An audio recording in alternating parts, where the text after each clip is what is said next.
What do houseplants and heart surgery have in common? Let's repot this African violet, and I'll tell you. Back in the 1940s, a man named Vivian Thomas was working at Johns Hopkins Hospital. What's neat about this dude is he didn't have like a formal college education, working at Johns Hopkins with a high school education. Not only that, he created a procedure to treat blue baby syndrome. His boss during that time gifted him an African violet, and it turns out he had quite the green thumb.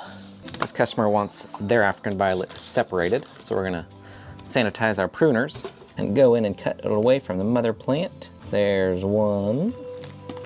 Oh, come out of there, sir. It's not being held together by roots. This is actually all old, dead growth that's kind of matted in there. Whenever you're repotting African violets, you should bank on some of the leaves falling off, breaking. The stems are so brittle, the leaves are so brittle, and they get interwoven like this. You can pretty much count. Yep, there's one right there.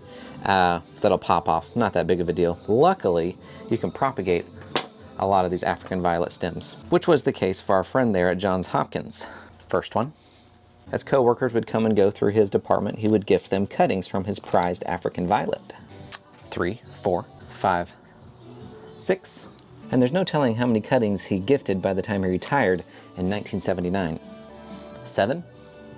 I think we'll keep this one as the main mother plant.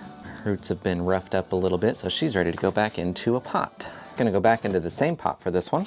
Little African violet soil here. Now what's neat is at Johns Hopkins, a ton of the babies are still living there. The last article I could find said that there were about 30 still going strong, entrusted to the next person and the next person and the next person.